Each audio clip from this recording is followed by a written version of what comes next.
Olá, pessoal, tudo bem? O nosso Beleza na Lata hoje está imperdível porque a gente vai falar sobre aspectos jurídicos aplicados à estética. Eu, doutora Cristiane Sonsino, estou aqui com ela, minha parceira de Beleza na Lata, doutora Gisela Garcia. Gi, que Oi, tema Cris. pedido esse, Oi, hein? pessoal. É um tema extremamente importante. Já há um tempo a gente queria trazer esse tema, Sim. porque é muito importante. A gente vê muitos erros nessa questão, principalmente de atendimento ao paciente, o que pode, o que deve, o que não deve, né? E não só uma questão ética, mas uma questão, ou jurídica, mas uma questão de respeito ao paciente. Será que a gente respeita a individualidade de cada um? Agora com rede social, como isso Sim. tem sido feito, né? É. Então, muito importante. É um olhar diferente do que a gente trouxe até agora, né? E muito importante. E eu vejo muito insegurança por parte dos profissionais em deixar a clínica realmente legalizada e que dê amparo para que haja uma prática segura no aspecto jurídico. Sim, e mostrar para os profissionais que hoje estão com clínica, ou os que ainda vão montar a sua clínica, quais adequações eles têm que fazer com relação até a marketing, né? O que parece muito simples. Quais adequações eles têm que fazer, né? Com a documentação, com o Geralmente, marketing. as pessoas se preocupam muito com vigilância sanitária. Sim. E que para a gente, profissional da saúde, é mais fácil. Agora, para falar de aspectos jurídicos... Temos um convidado muito especial, viu, Muito gente? especial, pessoal. Estamos aqui com o nosso colega, Dr. Laurício. O Dr. Laurício, olha, eu vou até ler aqui. Gente, ele tem mais de 25 anos de atuação. É especialista em direito do consumidor, direito médico e da saúde. Já tive o prazer de trabalhar e ainda trabalho com ele na nossa clínica. Então, assim, eu tenho segurança no que tudo que ele vai falar aqui, porque realmente tem amparo legal. Nós estamos falando de um especialista, mas também ele é mestre na área de educação, professor universitário, consultor jurídico, ou seja, muito obrigada, doutor Laurício, por estar aqui conosco. Doutor, obrigada. É um prazer tê-lo aqui, viu? O prazer é meu. Muito obrigado pelo convite de estar aqui hoje com vocês, nesse podcast Beleza na Lata. E vou tentar aqui, ó, na medida do possível, tentar esclarecer as dúvidas, né? E deixar os profissionais da área de estética, os pacientes, mais seguros quanto a essas situações jurídicas, né? Que podem até, às vezes, serem revertidas em processos judiciais. Há muito tempo a gente fala sobre isso, né, Cris? Sim. Sobre essa questão jurídica, assim, mas nunca se deu tanta importância a isso como hoje, né? Hoje a gente tem uma preocupação maior com isso. E eu acho que não só um amparo jurídico, mas a questão de você estar seguro com o que você posta em rede social, não só assim o atendimento ao paciente, mas num geral, né? Como é que você trabalha, como que é o bem feito, como é o perfeito. Não ir fazendo assim, sem saber o que está fazendo de fato, né? Que é o que acontece, né? Tá todo mundo postando tudo, tá todo mundo fazendo tudo. E acha que está bem documentado, mas só acha que está bem documentado, né? Hoje a gente chega em contato com o paciente, a primeira coisa que a gente faz é tirar uma foto. Não é tão simples assim, né? O que é que você vai fazer com essa foto? Tem essa questão. Então, vamos falar um pouquinho disso. Sim. E a gente separou, algumas perguntas para ficar mais fácil, porque a gente sabe que é um assunto bastante extenso e importante. Então, a gente procurou deixar isso bem focado, bem mais simples para que as pessoas entendam, e uma pergunta mais direta, né? Com aquilo que a gente acredita ser o que as pessoas têm de mais dúvida. Acho que é por aí, né? E no enfrentamento da clínica, eu também tive muitas dúvidas e com o apoio do doutor nós estamos resolvendo, né, doutor? Uma questão que a gente fala muito é quando o paciente não gosta do resultado. O que diz a responsabilidade civil nesse sentido? Bem, quando falamos de responsabilidade civil, nós poderíamos separar em dois tipos de responsabilidade. Uma que é no direito chamada de objetiva e outra que é subjetiva, né? Quando nós falamos de estética, a maior parte dos entendimentos jurídicos é de que a estética é uma responsabilidade objetiva, ela não depende do meio de como se faz esse procedimento estético. Então, uma clínica estética, ela promete normalmente resultado. Olha, eu tenho uma ruga aqui e eu quero acabar com essa ruga. E a clínica ou o profissional da área de estética fala, olha, eu tenho sim o procedimento que vai reduzir ou acabar com a sua ruga. Então, do ponto de vista de responsabilidade civil, de procedimentos estéticos, ela é objetiva. Eu só preciso provar que eu contratei um serviço e que não tive um resultado esperado. Agora, existem meandros ou situações que protegem esse tipo de responsabilidade. Primeiro, é a informação clara ao consumidor, né? Nós temos que prestar informação antes do procedimento, quais os riscos e quais os resultados esperados, para que aquilo não dê margem para que o consumidor ou o paciente tenha a esperança de que o resultado ele é obrigatório, ele é o resultado realmente prometido, né? Agora nós temos um outro tipo de responsabilidade que ele é muito aplicado para as questões médicas, porque na área médica você tem dois tipos de responsabilidade, a objetiva e a subjetiva.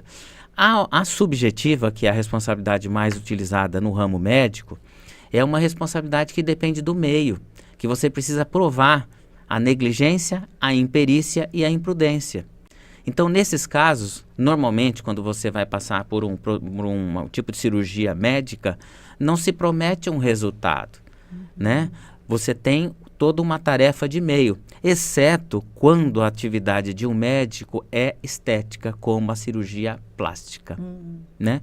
No caso da cirurgia plástica, a responsabilidade, por sua grande maioria, é considerada objetiva, porque se promete um resultado. Olha, eu também tenho o caso de rugas que eu vou fazer uma cirurgia plástica que vai retirar isso. Então, nós temos dois tipos de responsabilidades. Na parte da estética, isso é muito mais sério, porque a estética veio para realmente promover a dignidade da pessoa, né? Então, a pessoa que procura uma clínica de estética, um procedimento estético, é porque ela não está se sentindo bem e ela quer melhorar aquele resultado. Então, é uma obrigação de resultado, é uma responsabilidade civil de resultado. E aí, entre tudo isso, a gente tem a questão da expectativa do paciente. Como é que a gente mensura a expectativa do paciente, né?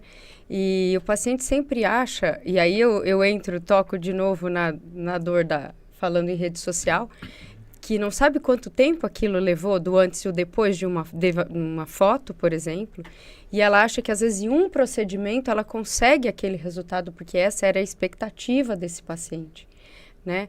Então, e nem sempre o que eu acho que é bom para...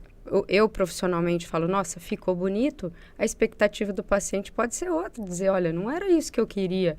Então, é muito complicado, né? Realmente, na estética tem isso, tem essa questão de expectativa. Na estética, a rede social manda muito, porque ela quer, ou ela ou ele, eles têm uma identificação com uma imagem igual o cabelo.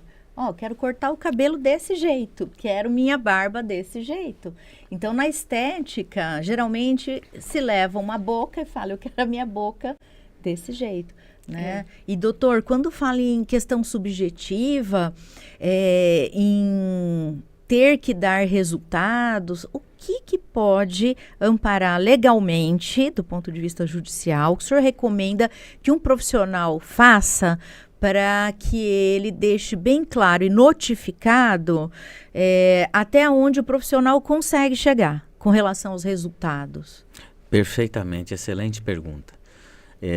Primeiro, o profissional tem que exercer aquela profissão a qual ele zela, né, e cursou e obteve a aprendizagem.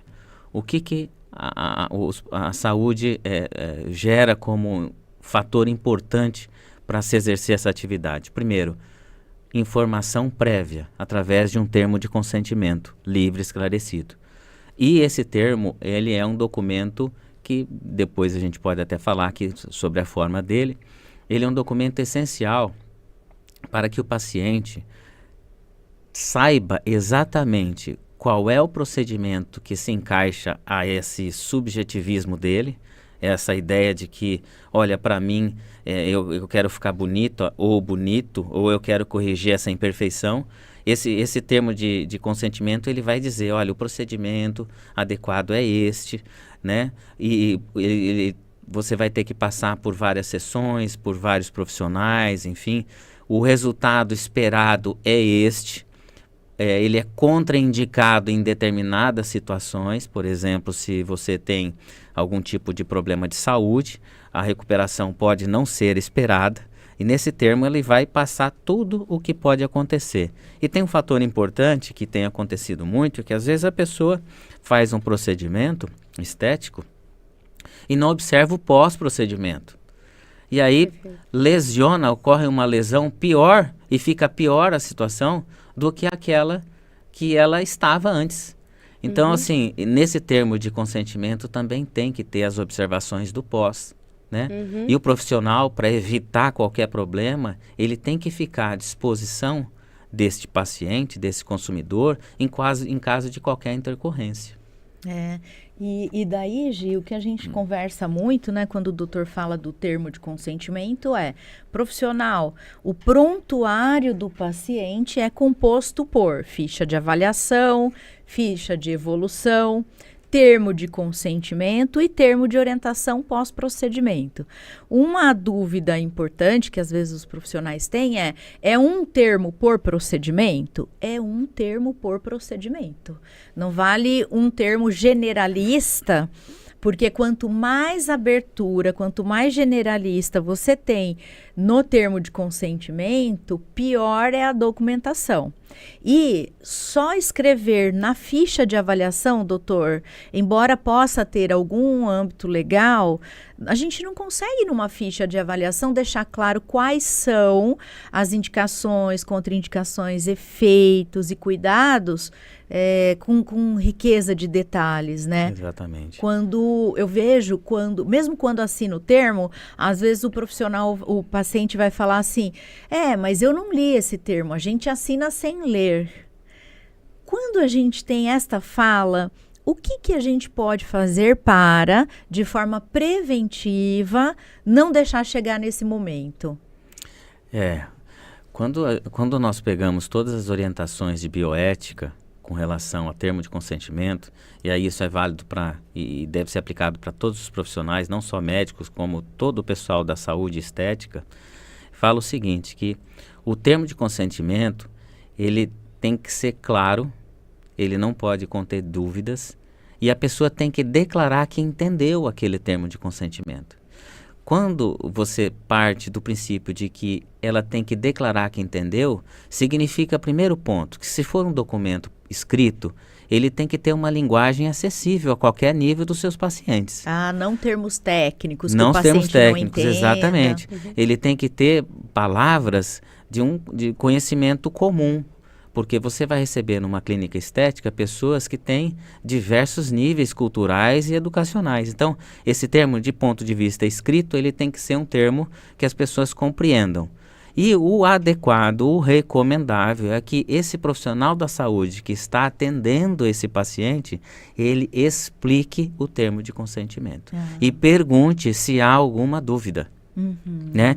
O paciente não pode adotar um procedimento com dúvida, porque na dúvida gera insegurança e se tiver um resultado negativo, já existe um risco disso converter num processo judicial ou até mesmo num processo ético, porque hoje em dia, né, a pessoa tem a possibilidade de reclamar daquele profissional no Conselho de Ética e também ajuizar uma ação pedindo danos morais, danos materiais, danos estéticos por isso. Complicando aí a situação do profissional no âmbito civil e no âmbito do conselho de classe, correto? Corretamente, porque o profissional que exerce a profissão violando o código de ética, ele pode ser punido por suspensão e pode ter até o cancelamento do seu registro. Ele pode perder a profissão dele por uma falta de um cumprimento de um requisito legal. Eu queria chamar a atenção de vocês que estão assistindo a gente, porque o doutor falou uma questão muito importante aqui sobre o termo de consentimento e também do termo pós-procedimento. Ele nos orientou aqui que precisa ter esse termo pós-procedimento devidamente esclarecido, assinado e que fique no prontuário. Então, vocês observaram que são 2 vias? Uma via da orientação que ele tem que fazer em casa e a outra via dessa orientação que ele vai fazer em casa fica no prontuário e devidamente assinado pelo paciente, porque vamos supor que o paciente lave o rosto com sabonete que contenha ácidos em casa, né, por conta própria, e sendo que ele fez um procedimento estético de peeling químico, você imagina que pode dar um problema.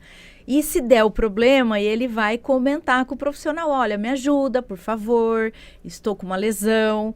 E daí você vai falar, olha, com o que você fez em casa? O paciente vai falar, olha, lavei o rosto com sabonete de peeling. Aí você vai falar, poxa, não poderia ter feito isso. Ele vai acusar você, ele vai dizer para você, né? Ou fazer alguma afirmativa de eu não sabia. Então, a orientação pós-procedimento que o doutor relata aqui é importantíssimo para a gente documentar que tudo que pode ser realizado e que não pode ser realizado em casa após um procedimento fique bem explicado, lido, detalhado e o paciente tem que documentar de alguma forma que ele compreendeu e que ele recebeu essas informações, né, doutor? Exatamente. E no caso de foto também é documento. A foto antes do procedimento. A foto antes, sim, é um documento até recomendável, porque isso protege tanto o profissional, a clínica, quanto o paciente, né?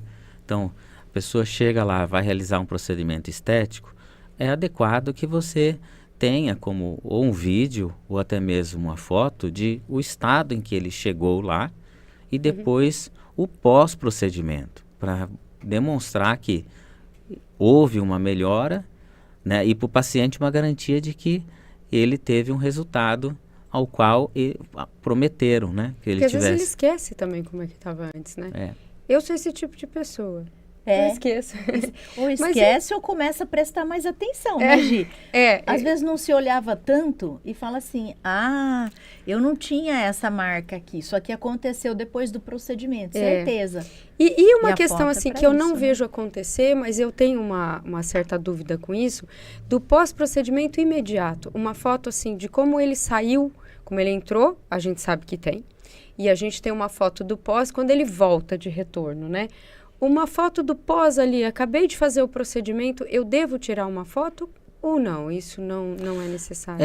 Depende muito, eu creio que é mais uma questão técnica da área da estética, né? Porque existem procedimentos em que ali no momento em que se faz, fica inchado, pode ficar com hematoma, né?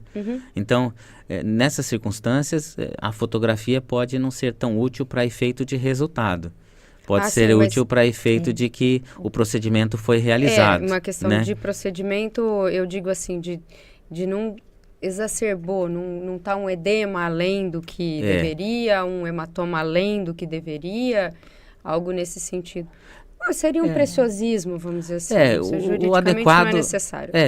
Juridicamente, o que deve prevalecer é o seguinte: a proteção do profissional que está fazendo um trabalho bem feito, ou a clínica, e a proteção do consumidor no sentido de que ele não está sendo lesado, violado, né? Não está sofrendo nenhum procedimento que cause dano ao corpo dele, né? Ok. Eu gosto muito disso, Gi, que você falou, importância da foto, e o doutor reforçou, depende do procedimento. Realmente, tem procedimento que o antes e depois, ele muda. E muda, assim, de uma forma absurda. Então, é de praxe fazer antes, imediatamente após e segmentos nos retornos. Agora, dependendo de como está o estado ou dependendo do procedimento, realmente a gente não faz o pós-imediato, até para que ele não crie uma expectativa que ali não foi atendida, porque tem procedimento também que vai demorar um tempo para promover resultado. Sim. Se a gente cria uma expectativa da foto do pós-imediato, o paciente fala assim, poxa, mas vocês fizeram essa toxina botulínica em mim E agora, olha aqui, não resolveu nada porque eu ainda tenho as rugas, ou ainda tô torta, né? Então, tudo que depender de tempo, aí essa é uma dica importante. Sim, tudo que depender de tempo para dar algum resultado, a gente faz só o antes e nos retornos. Tudo que depende de resultado imediato, a gente faz 3 fotos. Bem recomendado. A minha pergunta eu até deveria ter formulado melhor. É com relação a esse pós-procedimento, sabe? Olha como eu machuquei, olha o tamanho do hematoma que eu tô agora. Mas com respaldo com relação ao pós-procedimento não bem feito, assim. Não tanto ao resultado, porque resultado a gente sabe que demora, né? Muitas vezes. Mas essa questão de dizer, olha, e se eu tô com uma necrose, eu tô com algo assim, olha, fez um procedimento invasivo a mais do que deveria ser, algo nesse sentido. Quando o paciente procura a gente com foto. É interessante mesmo. Agora ela reformulando, o que acontece é o seguinte, quando o paciente procura um procedimento, que às vezes ele chega lá, numa hora, 2 horas ele faz o procedimento, esse pós você não vai conseguir tê-lo. O que vai te salvar nesses momentos, aí eu falo como profissional, ou a clínica, é um termo de consentimento dizendo o seguinte, olha, com esse procedimento surgirão hematomas, haverá inchaços, né? Ocorrerão tais circunstâncias, né? Você pode ter dor de cabeça, às vezes com botox, algum desses procedimentos. Então isso dá um respaldo legal e jurídico para o profissional e a clínica. Agora, se a pessoa, por exemplo, ela não declara que ela tinha uma doença de pele, lá na anamnese, né? Nas perguntas que se faz, e passa por um procedimento, e esse procedimento acaba gerando um efeito como esse não esperado, né? Então é falha do paciente que não prestou as informações adequadas e fez com que o profissional então adotasse um procedimento, né? Que talvez não fosse recomendável para que ele se sujeitasse. Lá na clínica a gente faz de propósito, Gi, a mesma pergunta em momentos diferentes. Tem uma ficha que eu posso fazer a pergunta e preencher, mas o paciente assina, ou ele preenche de próprio punho. E algumas doenças ou questões bem chave, a gente coloca numa outra forma, numa outra ficha específica, mas tudo perguntado no mesmo momento, sabe? Na mesma avaliação. Porque se ele fala 2 vezes seguidas na mesma avaliação e nega essa informação, por exemplo, nega alergia, nega doença autoimune, e isso nos protege um pouco, né? Ou se a pessoa, por exemplo, toma anticoagulante e não falou nada e vai fazer um simples microagulhamento e pode dar um problema grave aí. Ainda falando de foto, né, de imagem, a gente tem uma pergunta que é sobre o uso da imagem do paciente, como devemos proceder, porque se em todos os casos a gente vai tirar foto e essa foto vai estar com a gente não pode sair usando essa imagem desse paciente, né? Exatamente. É importante isso pelo seguinte, a imagem de uma pessoa é um direito personalíssimo dela. Não cabe a ninguém utilizar essa imagem sem permissão da pessoa. Então, na medida em que um paciente entra numa clínica ou procura um profissional, esse profissional, para coletar a imagem desta pessoa, ele tem que ter um termo específico de imagem. E dica, não vale colocar isso no termo de consentimento. Tem que ser um termo específico para a coleta da imagem. E neste termo tem que dizer para que essa imagem será utilizada. Não um termo geral, né? Não um termo geral, exatamente. Me deixa usar a sua imagem. Não, me deixa usar a sua imagem para a rede, Instagram, Facebook, deixar claro aonde vai ser vinculada a imagem. Exatamente, porque você tem um uso, digamos assim, que seria o necessário para o exercício da sua profissão e sua proteção e do lado do paciente. Agora, para utilizar essa imagem comercialmente, você precisa ter um respaldo, tem que ter uma autorização, né? Então, para evitar qualquer pedido de indenização por uso de imagem, é adequado, recomendável que tenha um termo específico quanto a isso. Então, olha só, Gi, ficha de avaliação, a gente tá específica e geral de doenças, né? A gente está falando do termo de consentimento, termo de orientação pós-procedimento e um termo específico para uso de imagens, Exatamente. né? 4 documentos importantes. Eu me colocando na posição de paciente, eu acho isso muito interessante também, não só falando da gente se resguardar como profissional, mas como paciente eu acho respeitoso. Quando eu comecei a falar, eu acho isso respeitoso, porque muitas vezes a gente vai fazer um procedimento corporal e a gente tira uma foto que nos expõe muito, isso é muito ruim. E a gente vai tirar a foto do antes e depois, porque cabe como documento, mas a gente fica com aquela sensação, o que esse profissional vai fazer com essa foto? E se hora ou outra decide postar a minha foto, né? E se hora ou outra coloca numa aula? E se hora ou outra? Então, é muito importante que isso se documente até por respeito ao paciente, né? Do paciente saber o que você vai fazer com a foto dele. Né? Isso é muito importante.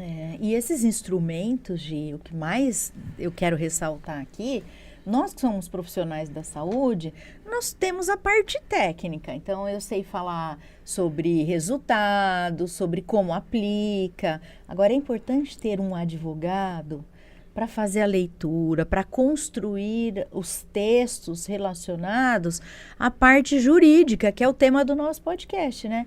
Então, a gente recomenda que todo profissional da estética tenha um advogado, um consultor, um prestador de serviços, né? Um parceiro, para que tenha toda a parte legal, né, implementada na clínica, até antes de começar a trabalhar, né? Eu vi acontecer em alguns momentos, assim, não foi comigo, mas eu vi acontecer do paciente querer comprar 1 ml, uma ampolinha, 1 ml, ou o que seja, uma quantidade X de um produto e esperar um resultado X, né? Sim. Y, né? Não, diferente daquilo que ele tá. Porque eu não quero gastar muito. Não tem isso na clínica? Tem Clínica, isso na escola clínica, tem, né? Eu não quero gastar muito, então eu quero comprar só uma ampolinha. Mas eu quero o resultado de um bocão, eu quero um resultado de um... Então tem isso. E tem gente que age de má fé. A gente acha que não tem. Tem pessoas que falam isso, vou colocar só um, aí vai ficar pequeno, vou falar que eu não gostei do resultado. E aí ela vai ser obrigada a colocar um pouco mais. Isso existe, né? Nesses casos, né, o profissional sabe a quantidade ou a dosagem de que deve ser aplicada para o que a pessoa espera. Por segurança, se o paciente insiste em uma dose inferior, aí é questão de ser advogado, né? A gente atua para proteger direitos, né? Gerando direitos. Registra no termo de consentimento que o paciente se recusa à aplicação da dosagem recomendada e pede a ciência do paciente. Assim, o profissional se resguarda de que ele não está fazendo um procedimento conforme deveria fazer. 90% dos casos que a gente tentou fazer isso, o paciente desistiu. Não quis assinar. Agora, isso em clínica e escola, porque quando a clínica é particular, o profissional não vende o produto, né? Então, como ele vende um programa de tratamento, um protocolo, então ele tem um valor cheio, que já inclui mão de obra, e aí o paciente, ele consegue, assim, negociar desconto, parcelamento, mas pouco ele consegue negociar os insumos a serem utilizados, né?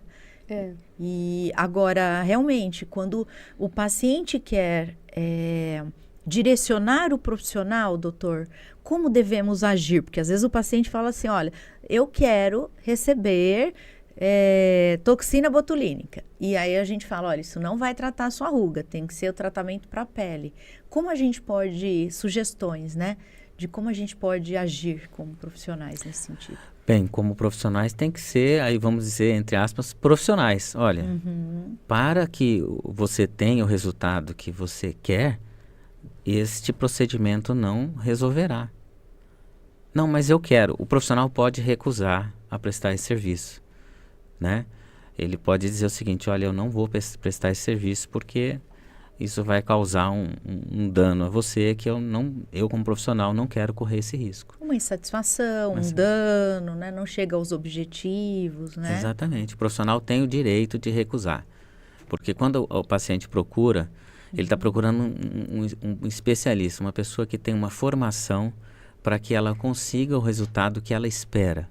Acontece que nós temos uma variedade de pessoas que entendem de maneiras diversas, né? E querem, às vezes, entender mais do que o profissional. Então, o profissional tem que ser realmente muito objetivo na hora da contratação mesmo. Ele tem que dizer, olha, o que você está pretendendo não lhe trará o resultado. Eu não posso fazer esse procedimento, é um direito que eu tenho. E não ceder, né, doutor? Não Porque ceder. depois quem vai pagar por essa situação é o próprio profissional, né? Porque se for algo que não traz dano, mas também não traz resultado, o paciente ele vai requerer o dinheiro de volta, correto? Exatamente, porque ele vai entender que é uma falha na prestação de serviço. E aí vamos lá para o Código do Consumidor.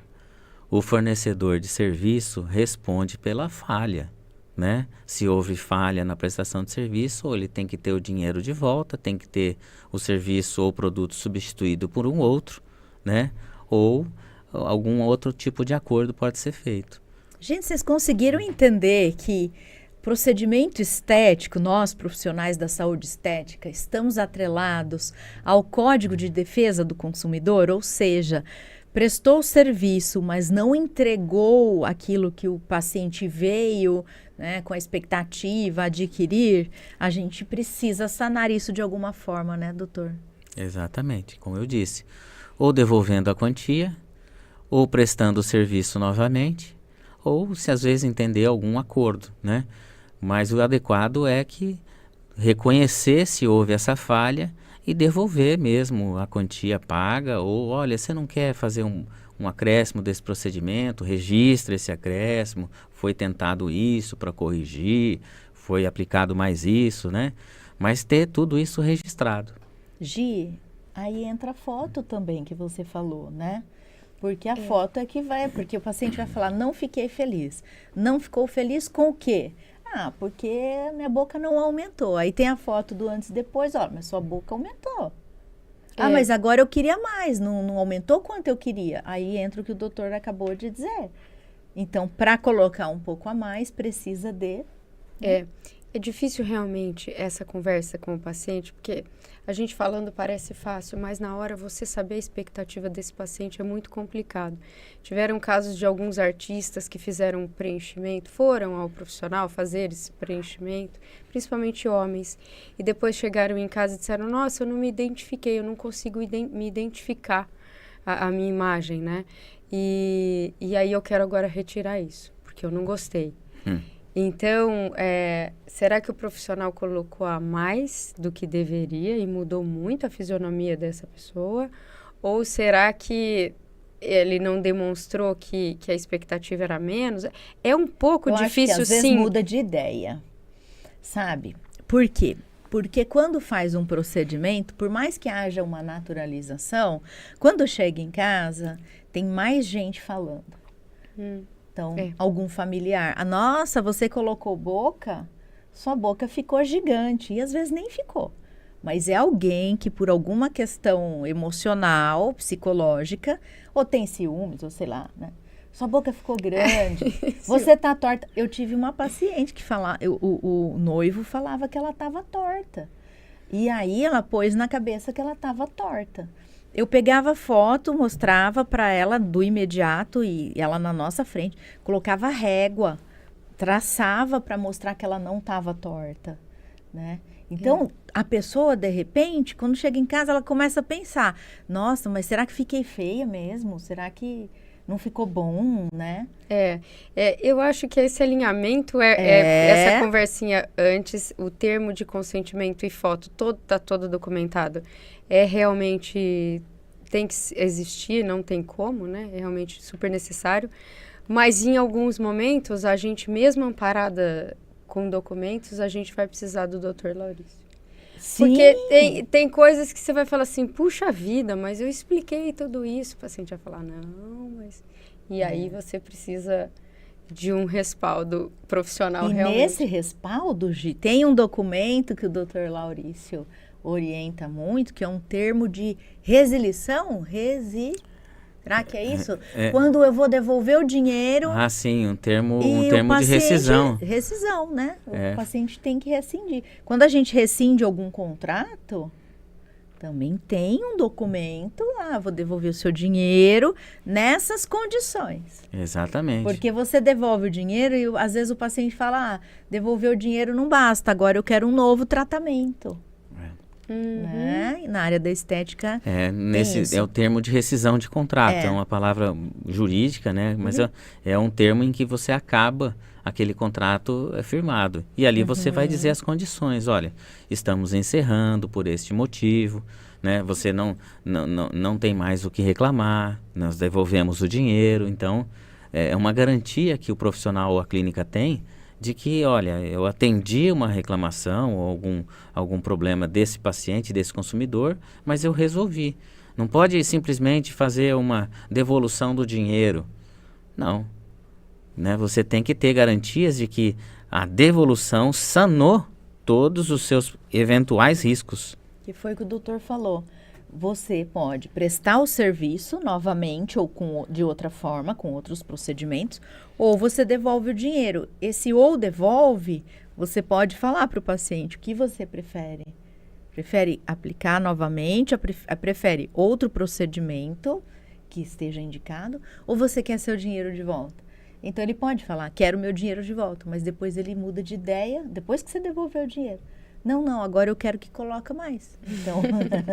Será que a gente está deixando quem está assistindo com medo? Não.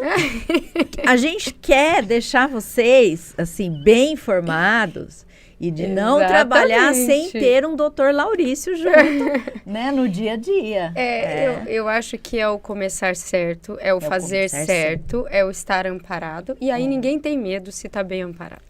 Essa é a grande verdade. Sim. Eu tô brincando, será que tá todo mundo com medo? Fiquem com medo se não tiverem documentados.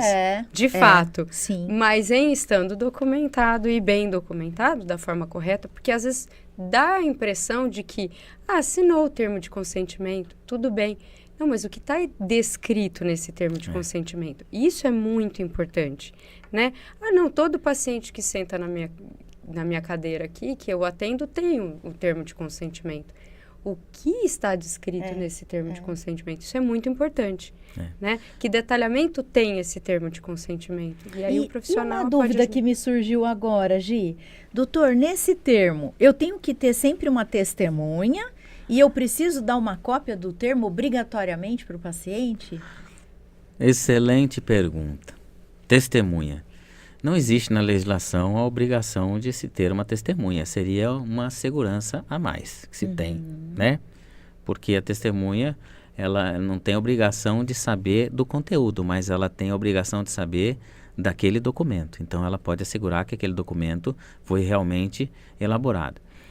Entendo que, sim, o termo de consentimento deve ser entregue, sim, ao paciente consumidor. Ele tem que receber isso. Embora nós temos conhecimento que, em muitos casos, isso não ocorre, mas o recomendável é que ele receba. O paciente, aí vamos falar como paciente, ele tem que ter a cópia, sim. Ele tem o direito de pedir. Aliás, mesmo que não se entregue, ele tem o direito de pedir o prontuário dele. É verdade. Então, no prontuário dele, terá lá o termo de consentimento. E só voltando aqui, a doutora Cristiane falou de medo, né? Também de medo, não é para questão de ficar com medo, é que essas questões que nós falamos até agora são questões que em um processo judicial são todas colocadas. Então, assim, o mais adequado é que a clínica ou o profissional se proteja, porque nas ações judiciais, tudo isso que nós estamos falando que dá medo é o que será colocado em desfavor do profissional da clínica. Então, é interessante pensar dessa forma. Vamos buscar fazer um procedimento que tenha segurança jurídica, porque lá no processo você não tem como, a invenção não tem como inventar documento quando tem o processo. E agora, doutor, falando, né, o amparo legal para o profissional, mas eu vejo que também é uma segurança legal para o paciente, né? Porque quando o paciente fala, eu quero meu prontuário, eu quero ver o que foi aplicado em mim. Veja, nunca se teve tanta clínica sendo denunciada, pacientes morrendo por injetar produtos que não têm regularização, que estão vencidos, enfim. Então, quando o profissional da estética tem um prontuário bem documentado, ele cola a etiqueta com o número de série, a gente tem nota fiscal do produto. Então, quando o paciente solicita, é um apoio legal, jurídico, para o paciente também, uma segurança de que ele está recebendo um atendimento de qualidade, de segurança. Acho que o paciente, quando nota essa documentação, esses trâmites legais, ele também se sente mais seguro, no sentido de, poxa, aqui o pessoal leva a sério a segurança, né? Exatamente. O profissionalismo do exercido pelo profissional, a clínica de estética, gera também um valor agregado, né? Dizendo, olha, aqui o negócio é sério. Aqui eu tenho um contrato, eu tenho um procedimento que me explicaram, tudo, eu concordei e agora eu vou pagar porque eu concordo com isso, né? O resultado pode estar sujeito a condições adversas ou o resultado ele é 100%, isso está claro para mim. Então, ele entra na clínica e ele já vê que o clima é outro. Então, isso gera uma segurança jurídica também. Que bom que me explicaram, eu não sabia disso, nunca ninguém me falou, eu escuto isso dos pacientes. A gente, é até chato, né, essa quantidade de papel. Então, no começo o paciente se irrita, mas depois ele vai entendendo a atuação e ele vai liberando, né, na fala dele. Poxa, nunca ninguém me falou. Que legal que vocês estão me orientando, como vocês são organizados, né? Eu acho que isso é importante, né? É importante. Eu acho que a gente tirou bastante dúvida com esse episódio. Eu agradeço muito a sua disposição em estar trazendo informação para os profissionais. Um pouquinho antes da gente começar, gente estava falando assim, como é que vai ser esse bate-papo, né? E a gente disse, trazer informações de qualidade, né? Essa é a grande questão, né? Que informação que a gente traz nesse podcast. Então, eu acho que a gente eu saio muito feliz desse episódio de hoje, porque realmente isso é muito importante, né? Com muito esclarecimento, né, Gi? Agora tem mais perguntas que a gente vai deixar para um próximo episódio, né? A gente tem muita coisa, né, Cris? A gente conseguiu selecionar um pouquinho algumas de cada coisa para não misturar também temas, né? E não ficar confuso o episódio. Então, a gente encerra esse hoje por aqui e traz um próximo episódio com novas perguntas. Com certeza, doutor Laurício. Uma frase final, uma dica, alguma coisa que você queira falar para os profissionais da saúde estética para a gente encerrar. Bem, eu queria primeiro de tudo agradecer o convite de estar aqui. Como profissional é muito gratificante poder contribuir para a área de estética. E a frase, né, a ideia que eu deixo é o seguinte: procurem ter segurança no exercício da sua atividade. E aí um profissional da área jurídica, ele pode lhes auxiliar, né, auxiliar vocês a ter segurança para que não tenham nenhum tipo de percalço no caminho. Às vezes você tem um empreendimento novo e não tem conhecimento e quer fazer tudo de uma maneira que não tenha segurança. E às vezes o profissional jurídico, um advogado, pode já evitar uma série de pedras nesse caminho. Perfeito. Muito bem. Pessoal, colegas da saúde estética, eu espero que vocês tenham gostado das dicas valiosas que o Dr. Laurício passou aqui para a gente, nosso debate. E veja, essa é a parte 1, hein? Nós temos mais uma lista de questões e questionamentos que fizeram para nós e no próximo episódio você não pode perder, porque o Dr. Laurício vai esclarecer muito mais dúvidas e aposto que você está aí com caneta e papel na mão para aprender tudo sobre os aspectos jurídicos e legais relacionados à clínica de estética. Esse foi o nosso Beleza na Lata. Aproveito aí para te convidar a curtir, compartilhar e teclar no sininho se você está no YouTube, para sempre ser avisado dos nossos episódios, que são inovadores, inéditos e sempre imperdíveis. Nosso muito obrigada por sua atenção. Obrigada, gente. Um abração. Até mais. Tchau, tchau.